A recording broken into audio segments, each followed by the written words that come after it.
Good afternoon. My name is Kim Magoon. I work for a public consulting group in a Maine's office, and I specialize in child welfare and substance use prevention evaluation. So I've worked on a variety of projects across Maine, West Virginia, Nevada, Arkansas, Colorado, and I'm currently the evaluation lead for the New England Prevention Technology Transfer Center. And I'm joined today by my colleague, Megan Hawks. Hi, thanks, Kim. My name is Megan Hawks. I'm a program manager at Public Consulting Group.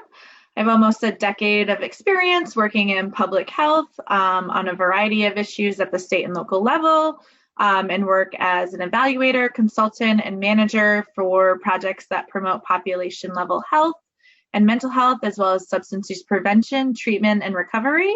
And also work on a few data projects promoting cross-sector data sharing and analysis, as well as dashboard creation. So, as Kristen mentioned, we are part of the New England Prevention Technology Transfer Center, the New England PTTC, and it is supported by a SAMHSA grant. So this webinar is part of a financial assistance award totaling $750,000 with 100% funded by SAMHSA. And those contents of today's presentation are ours and not necessarily represent the official views, nor an endorsement by SAMHSA or the US government. So this is our cooperative agreement. We also believe that language matters and words have power, and so we will be cognizant of today and trying to use people first language. So this is the fourth session of a four-part series on evaluation for substance use prevention professionals, and we held that first session, Introduction to Evaluation, in December.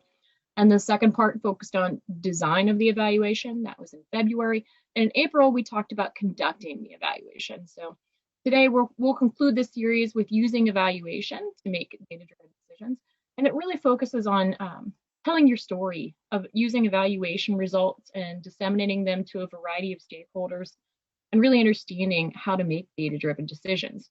So with this foundation, we're really hoping that participants are going to be empowered to make some decisions about conducting and implementing evaluations for their own substance use prevention programs. So here's the agenda for today. First, we're going to spend a couple of minutes talking about our previous session. So if you attended the first couple of sessions, you know that we gave some homework. So I'm going to check in with that just very briefly. But then we'll review objectives for today. And finally, we'll have a short group activity to apply some of the skills and return at the end with some discussion of where to go from here. So during that webinar in April, we talked about the difference between and importance of choosing the right kind of evaluation tools, how to collect and store data securely, how to analyze data, how to create a sustainable evaluation plan. And following that webinar, we asked participants to complete some homework and really use this worksheet to think about 3 action steps you could take to further your evaluation design and think about those next steps. So we suggested that folks make a list of resources that you'll need for collection and analysis, create a plan for how to keep that data secure during collection, analysis, and storage, and really start to think through what a sustainable plan might look like. At the bottom of this worksheet, we also pre-populated it so that once you get started thinking through these things, you can make some notes about what was working, what wasn't working, or areas where the New England PTTC could really help. Remember, the New England PTTC is a training provider, but it's also a free TA provider. So I want to take just a couple of brief moments here, circle back to the folks who participated in the April session and may have used this worksheet thinking about their own evaluation. Maybe you can put something in the chat about what you found. Did you have any surprises? Were there resources or information you discovered that you needed or tripped you up? Is there some place that the PTTC could step in and help out? So I'll give a few moments for folks to think about that and maybe put something in the chat.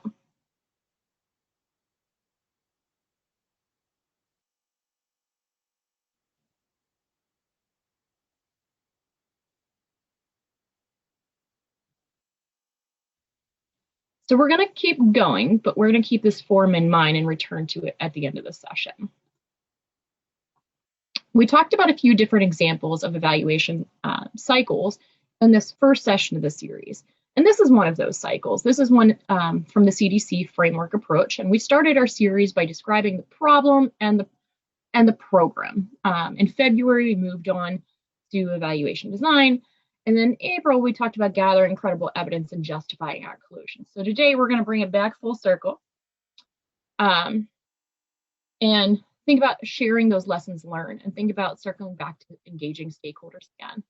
Regina says that it can be a challenge to collect quantitative data for prevention programs. Oh, yeah. Yes, you're absolutely correct. And there's a lot of strategies out there to do that. And that could be a place that the New England PTTC could step in and help out, connecting with you or connecting you with data sources. So that's something to keep in mind too.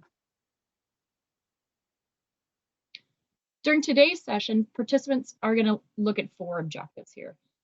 We would like you to learn how to organize and prioritize findings, identify how to disseminate data and evaluation findings, make data relatable by understanding the pros and cons of different kind of data products, and understand how to make those data-driven decisions. So what do you do with this data once you got it?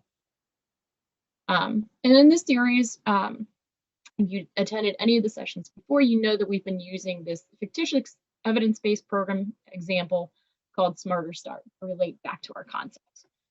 So I want to look at, this is going to look familiar to some folks, but to recap for the new people in the group, let's look at this program for Youth Marijuana Use Prevention Campaign. So this is our theory of change, which follows that if-then methodology. First, I have my assumptions that I observed that marijuana use among high school youth has steadily increased over the last decade in Armstrong County. And I can empirically see that using maybe a larger data set. I could look at the National Survey on Drug Use and Health. I could look at the Youth Risk Behavioral Health Survey, the YRPS, something like that. Or I could look at just marijuana-related school suspensions or restorative justice actions. But I could see that empirically. And I think it's because that there's a lack of knowledge regarding the risk of marijuana use and a decreased perception of harm. And these are also 2 variables that I could use data to see changing. Maybe it's change in legislation of state legalization, maybe it's change in perception of harm from parents and maybe one of those bigger data sets, but I could see that happening in the data. So we're going to do this activity. We're going to provide Smarter Start to all 3 school districts in Armstrong County, and the outcome and long-term impact that I'm looking for is I want the rate of marijuana use among high school youth in Armstrong County to decrease. So this is the program we're going to keep in mind as we're going through today. And again, here's an example we reviewed in the last couple sessions about how your data collection plan might come together for this fictional program. So on the left, you have the strategies or the goals of the program. Then you have your evaluation questions that you're going to ask. Next, I have the indicators, and that's how I'm going to answer those questions and what I need to know.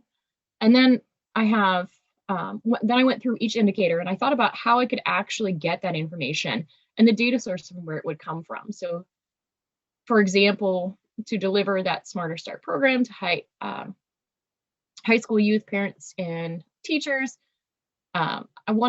obviously, one of my questions is I want to know how closely those programs were followed, right? The Smarter Start program was designed to be, X number of assemblies, or it was designed to be this long and reach out to these kind of people. I want to know, what was the content of the service? How long did each of those assemblies last? How frequently did you do them? How many people completed each of those assemblies or attended them? So I might look at training records for that, and I might collect those each time. So this is one way to think about your data collection. But this is not only super helpful for thinking through data collection, but also organizing your findings, which is what we're thinking about today. So let's talk about organizing and prioritizing. This series moved through the evaluation process step by step. We really talked about collecting and analyzing in April, and so now we're going to move forward to what do we do with the results. And although data is interesting, sometimes it's not really worth much unless you can organize it into a meaningful manner. So one way to do this might be to think about topic area or question. Here we have some examples of an interview theme analysis and quantitative numbers pulled from our surveys and training records. So in that first example on the left, that qualitative review, you can see I've listed some topics.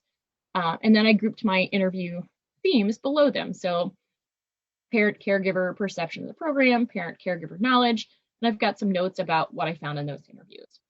In the second example on the of quantitative analysis on the right, that top section may come from a survey question asked for caregivers and youth. How at risk are people who use marijuana every week for experiencing harmful side effects? In this case, I can see that youth generally have a higher perception of harm than parents or caregivers. And I might also list the number of related school violations or program attendance, other pieces of data I want to consider all in one place so that I can kind of start to see that bigger picture come together. In the April session, we also talked about triangulating findings as a way to confirm and make your findings stronger and more reliable. So for example, to answer our evaluation question about the extent to which Smarter Start actually increased youth, parent, and teacher knowledge about marijuana risk, I might look at school records across the time period when I implemented my program and see that maybe there's a decrease in marijuana-related suspensions. And I might also ask students and parents before and after my program to rate their perception of harm and knowledge about marijuana use in a survey or maybe through an interview. And in a perfect world, maybe that perception of harm about knowledge about marijuana use increases over time. And then when I look at my interviews with youth and parents, I see that there's a theme among students and parents, and they're all saying, you know, this program really made me think twice about marijuana use or how to talk to my child about drug use. And in this circumstance, I can triangulate all three of these data sources to effectively show and support that youth and parents are becoming better educated about risk, which seems to be influencing their perception of harm for using, which is in turn influencing youth behavior. If you have multiple sources essentially saying the same thing, it increases the reliability of the finding. And justifying your conclusions, data can also increase the likelihood that your stakeholders are going to buy into this and actually use the results for program improvement. However, we know things don't work perfectly in practice, right? So what happens if you look at the findings and you get mixed results? So the interviews and the student survey corroborate a positive change in knowledge and perception of harm, but there's actually more marijuana-related violations. So it looks like the program's working, but you're not getting the impact you wanted, right? So I might start by looking at a larger high school survey to see if there's an overall change in marijuana use for the district, because maybe the youth who participated in my survey actually didn't have an issue with marijuana to start with, and there's an issue that my program is just not getting to the people it needs to get to. Maybe there's something about the youth and parents who are in most need of hearing this information that they aren't able or willing to attend the program for some reason. And I need to check my survey demographics or my training records and attendance to kind of figure out if I'm getting the response that's proportionate to the population, or if I need to do some more targeted outreach. But it also might be something completely different. It could be something like the school changed a policy and it started doing random bag or locker searches. Or they installed a new security camera. So they caught more people with marijuana, but that doesn't necessarily mean that there's more people using, just that more people were caught. So my conclusion might be that youth and parents are still becoming better educated, but there might be more context to say that the program isn't having the intended behavioral effects yet because of XYZ reasons. However, not all findings are necessary to include in a report or dissemination products, right? Some findings are interesting, but they're not going to make or break a program, and some stakeholders just really aren't interested. And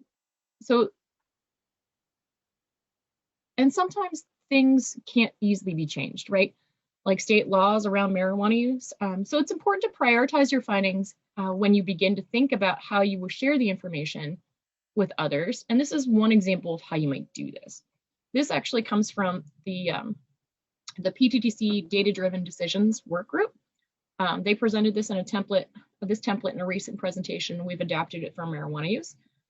So for this example, we might see that 2/3 of high school youth in Armstrong County actually report that it's easy or very easy to gain access to marijuana if they want it, while only nationally 55% of high school youth feel that way. But the overall trend for both groups is that the ease of access is increasing. So the changeability of the factor is pretty low at this point because we can't necessarily control state legislation or legalization, but there's still a lot that could be done, like making sure that businesses and schools are updating their drug use policies, right? So breaking out risk and protective factors in this way could really help you and your organization start to think through that how and what can be realistically tackled. Another way to prioritize findings is to think about how they'll be interpreted or used. First, what's the goal of the program? In our example, our goal is to decrease marijuana use among the high school students in the county. So we want to think about what kind of information would be important to our stakeholders, our audience, so that we can act on that information and really help them work towards the goal. And we'll talk about who our project stakeholders are in just a moment. But we want to look at the results in a broad sense. You know, does what I found make sense? Is it what I expected to find? If it's not what I expected to find, why? What are those contextual factors? And what's influencing that? And we also want to compare the results to our program to evaluations of similar programs. So if there's other school districts that have implemented this curriculum, did they get similar results? And lastly, we want to acknowledge the limitations of our evaluation. Like, what were the possible biases of our program implementation, data collection, or analysis? If, for example, all the student programs or parental education pamphlets only presented in English, but your district has a large Hispanic population, there might be a chance that that information just wasn't understood or received. And that's a pretty blatant example, but hopefully something you would think through ahead of time. But it's always important to acknowledge limitations, regardless of what they are. This is a checklist that the CDC offers for justifying conclusions in their evaluation manual, and this is actually linked at the end of the presentation, but it's a helpful tool to have. And I just want to briefly touch on the idea of making recommendations as well. So according to the CDC evaluation manual, recommendations can really strengthen an evaluation when they anticipate or react to what users want to know, but they could undermine the evaluation's credibility if they're not supported by evidence or if they're not keeping with the stakeholders' values, right? So not every program or funder wants recommendations as part of their evaluation. So that's something that you want to talk through during your planning. And then this quote is absolutely true. We don't ever give recommendations lightly or without the ability to offer evidence or data support that recommendation, because you want to be able to show the stakeholders that their voice was heard and that you are pairing a response or concern with an issue. Now we want to talk a little bit about dissemination of data and evaluation findings. And I mentioned project stakeholders just a few minutes ago. So every project has project stakeholders who expect or need to see the results of the evaluation for a variety of reasons. So although this is one of the final steps in the process, you really should consider the who and why throughout your process. And there are many reasons why your stakeholders want to see and use data, and this list is certainly not exhaustive, but it's a good list of most common reasons we probably see. So folks are looking to demonstrate program effectiveness, improve a program, justify funding. So in planning your message to stakeholders, you want to think about what they are and who they are and what they're looking to get out of the results. So for our example, the Smarter Start program, there's at least 6 different stakeholders here that we're looking to gain something a little different about, right? So the school board might be trying to determine student impact or the impact of this program on student use, and they might want to know if the program they're paying for is actually effective, right? For the superintendent, his goal is something a little bit different. He wants to know the impact on student use, but he also wants to know if this program is worthwhile, because he's having to let teachers and students out of class time to sit in on these assemblies. So is that worth it? Where parents might be looking, to get information about what teen use in their county looks like, so that they can make decisions about their child's safety in the district. And maybe the larger community wants to know about teen use because knowing about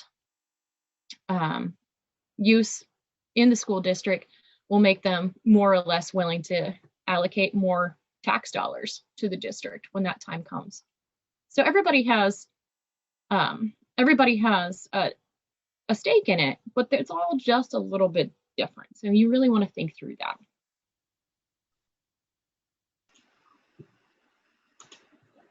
Great, thanks, Kim. So with so many different considerations of how you talk to your stakeholders or audience and how you tell your story of data, it becomes so much more important. So not every stakeholder will have or will not want or need the same information. And then some also will be more data savvy than others. And some may need additional explanations or linkages to really show the data succinctly. So there are several different types of data products to consider, and there are also pros and cons to each of these products.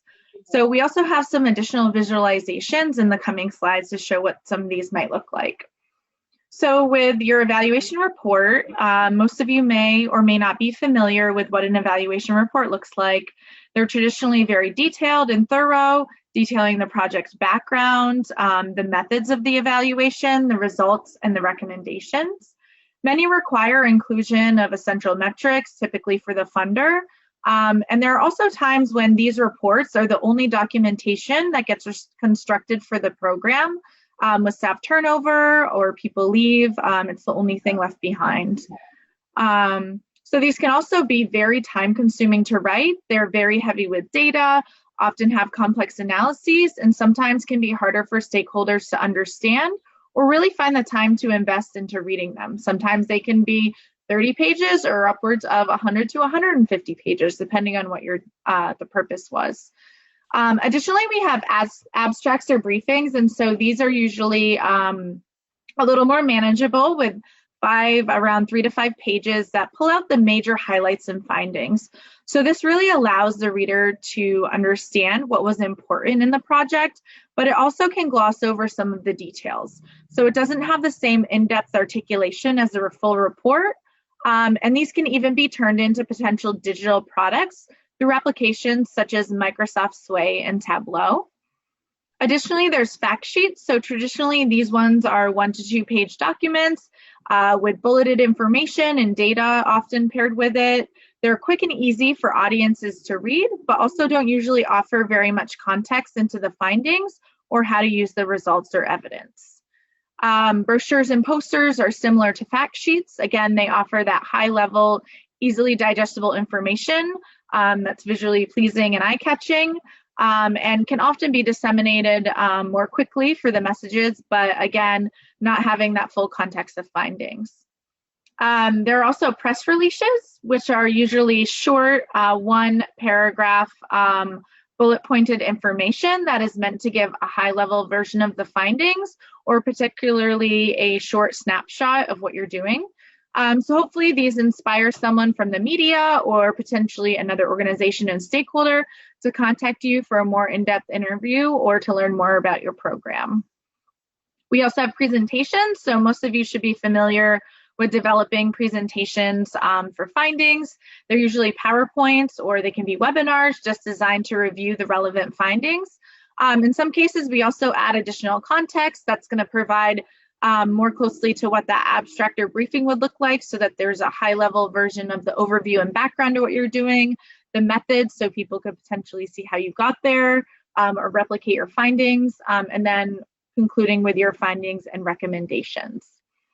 There's also social media, and that should not be underestimated as a way to disseminate your findings. Many organizations have websites, listservs, newsletters, Facebook, Instagram, and Twitter accounts. And so these key messages can be developed and disseminated through the various platforms and reach a wide array of audiences and target populations. So ultimately, the goal really should be to match the timing, style, tone, message source, vehicle, or delivery mechanism and format of the information products to your audience. And sometimes you may want to disseminate this information in multiple ways. So it's really important to think through how you plan to link the types of data products back to your stakeholders. So this is one way to think about the types of resources that might be appropriate for which audiences and stakeholders. So again, this is an example provided by the Prevention Technology Transfer Center Data Informed Decision Work Group, but it really nicely articulates the audiences on the left with your various dissemination products on the top, and then thinking through which product is going to be better for each stakeholder group. And this is also meant to be a dynamic chart, so that potentially, if you have a 2 or 3 year evaluation or a 5-year evaluation, it might look a little bit different and the needs of your stakeholders might change over time. Additionally, you may want to think about how exactly you plan to communicate your results and how to craft some of these messages. So this is an example of a communication plan. And so a communication plan is a roadmap for getting your message delivered to your audience.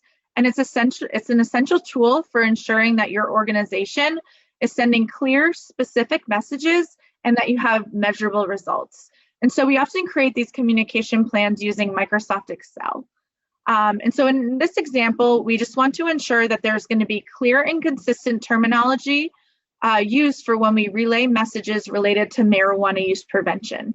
You can see that we created a description and objective, the key activities that we would like to employ, as well as we want to ensure that there are clear roles and responsibilities outlined. And you can have several communication concepts, so this is just articulating one. And so if you were to move across in your Excel sheet, you then would want to outline the delivery method, who will deliver those messages, and then when and to what audience those messages will be delivered. It's also important to think through what your measurement of success is going to be, or your measurement of effectiveness, and then how you're going to gain that feedback to measure your success. And so as you can see here, the effectiveness measure is related to the impressions. Sorry, one slide back, Kim. The effectiveness measure is related to the impressions, or potentially you want to see how many times your resource was opened, or also potentially inquiring whether the parents actually disseminated some of this information to their youth. And so you're going to get some of those messages using Outlook Insights, as well as also potentially developing a survey out to your listserv. So we should also consider data visualization within the data products as well. So rather than having your audience read a book about your findings, it can be more impactful to create visualizations of data that are quick and easy to use for your readers to understand. And so these are some common types of visualizations. And so oftentimes less is really more, and white space can be your friend. And so you could have some extra context around some of these graphics, but they're all very straightforward in the information that you're trying to convey. And so these are some of the traditional graphs and charts. So in the top, these are directly from our New England PTTC report that we put out, comparing GIPRA data to our evaluation. And then we also wanted to dig into that to look where this data is coming from by state. So you see this pie graph there. Additionally, you may want to develop a chloropleth map so that you can see which states may have more prevalence of a certain indicator or not, and how that looks across the whole country. Or perhaps you just want to compare your state to the US, and so you can see that in the bottom right. So here's some other ways to visualize your data in not those traditional forms.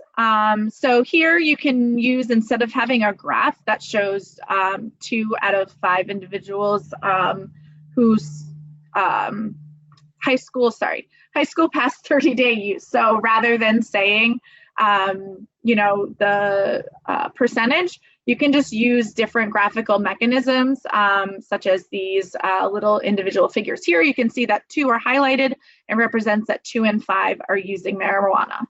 Additionally, you can add your percent here and kind of add some additional graphics around it to have an eye-catching figure related to perception of harm.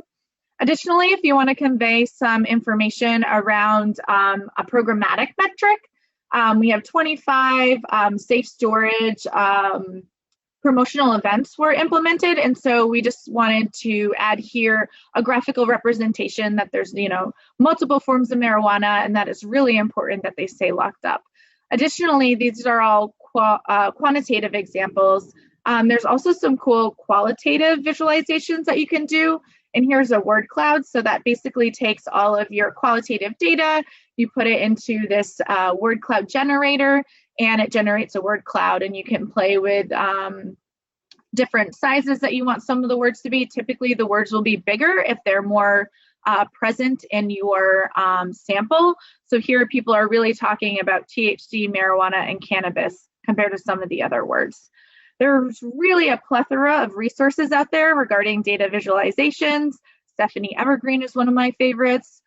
We don't really have enough time to talk in today's presentation to cover them, but perhaps in a future presentation. But you would be remiss if we didn't talk about these when we're talking about data dissemination. Here we have another example of a fact sheet. So this is one that was developed by the Maine State Epidemiological Outcomes Work Group for marijuana use in Maine. And you can see several images were used as well as text to display some of the information. Here we have some of the data sources, which is really important when you're trying to convey data, as well as a learn more. We always like to try to put some sort of call to action on some of these resources as well. And then I believe Kim will put the link to that resource in the chat. Additionally, we have an example of an executive brief that we created. And so this one was for our year 2 New England PTTC evaluation report that can also be found on the New England PTTC website. And so really, I think this was around 3 pages. We wanted to use some graphical representation, some data, and we also used Microsoft Sway to create a digital product. And what that does is it basically creates kind of a PowerPoint form of the information you're trying to convey. And as you scroll down, it'll go to those different slides. And then I also just learned recently that Tableau can do similar functions. So just very cool ways to present your data and get it out to your stakeholders. So just some quick reminders. Remember to consider the specific stakeholders that you need to communicate with and what their interests are in your evaluation. You'll also need to consider the staff time, effort, skill level, and overall costs of producing these different kinds of dissemination products. Many organizations may be understaffed or have limited resources, want to hire a professional, or may want to do some of the things in-house. So you want to start developing things that are sustainable if possible, so that they're easy to update and reproduce, but still meet the needs of your stakeholders as things change over time. So this point also ties into that last point. So remembering to think about how to best present your data. Is there a way that you can present the same information in a graphical format that's easy to understand and gets your point across rather than having a long paragraph? So we've created the products, and now the school and Healthy Armstrong need to work together to potentially improve and expand this program. So what does that look like? What does it mean to make data-driven decisions? And perhaps they bring together implementers and conduct an additional training, or present this information at a conference and work with other states. So while your program or projects may have many goals and objectives, there are really 5 main ways to use your data for decision-making. So to educate stakeholders, demonstrate effectiveness, which the effectiveness can also add to the body of evidence to support your program, and also ensure that it's rated or recognized as evidence-based or evidence-informed. Also to guide change, secure funding, promote sustainability. And in this example, we might use our findings to do all of the things. So potentially for educating stakeholders, we found that there was an increase in the percent of parents and youth were very knowledgeable, and so we might continue to provide community education programs related to marijuana use. So that tells us we're doing something right. So demonstrating the effectiveness. So we found that there was a decrease in marijuana related violations. We also saw that there was a decrease in marijuana use. So we're going to continue to implement this program. We also might use this to test out the validity, the fidelity of the program in other communities so that we can continue to add to the evidence base. So also in guiding change, school policy has not been updated since before the state had legalized marijuana. So we might work with the school board to review the existing policies related to marijuana for the high school students. And then also wanting to secure additional funding. So presenting findings to the school board and also community members in a town hall to improve stakeholder buy-in, and that perhaps may increase their awareness or their activities or behaviors about what they're doing related to accessing marijuana. And then promoting sustainability. So we presented at a conference and we work with other districts to implement the program more broadly. And we actually have a foundation that might have contacted us that is interested in taking our program to the next step. So I realized that we're only able to cover so much today in our presentation. There's a ton of really great resources out there, and we can serve as a resource as well. But this is another page. There's the PTTC has a data-driven decisions work group, and so they're constantly finding resources and getting more information out there. So here are a few. We'll also put some of the links in the chat.